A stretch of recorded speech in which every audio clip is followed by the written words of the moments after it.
Rocky start. Charles has failed to impress Prime Minister on his first mission as new king.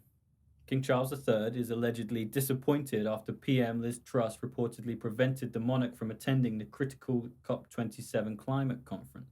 Known for his long standing love for the environment and involvement with climate change issues, the new king has anticipated attending the international summit in Egypt on November the 6th to the 18th.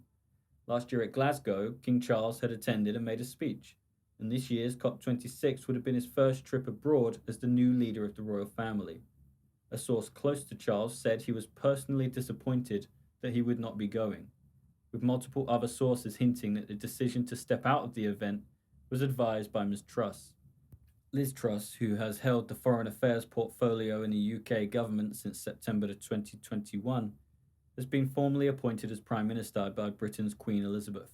She reinvented herself as a passionate supporter of Brexit, winning the backing of many Tory MPs who had been on the opposing side in that referendum.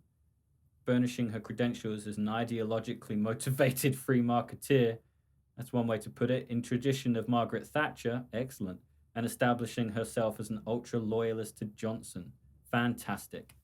Buckingham Palace has confirmed King Charles III will not attend the summit.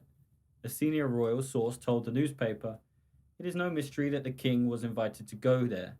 He had to think very carefully about what steps to take for his first overseas tour, and he is not going to be attending COP." They said the decision was made on the government's advice and was entirely in the spirit of being ever mindful as king that he acts on government advice. However, it remains under active discussion about how King Charles will make his presence felt at COP27, which runs from the 6th to the 18th of November. Another source said the new monarch would be personally disappointed to miss the conference and was all lined up to go, with several engagements planned around his Sustainable Markets Initiative, which aims to persuade businesses to invest in environmentally friendly initiatives. Charles was in his element at the COP26 summit in Glasgow in November 2021, where he implored countries to work with industries to create solutions to climate change. "We know this will make trillions, not billions of dollars," he said at the time. "Climate change and loss of biodiversity pose a great threat, and the world must go on a warlike footing to combat them," he added. US President Joe Biden commented on Charles's decades-long effort to the event, paying him the ultimate compliment by saying he'd got the whole thing going, and that's how it all started. Charles has been outspoken on a whole range of sensitive issues, from genetically modified crops to homeopathic medicines and architecture. It's made him a more divisive figure than his mother, who barely cracked an expression during her reign, let alone expressed an opinion.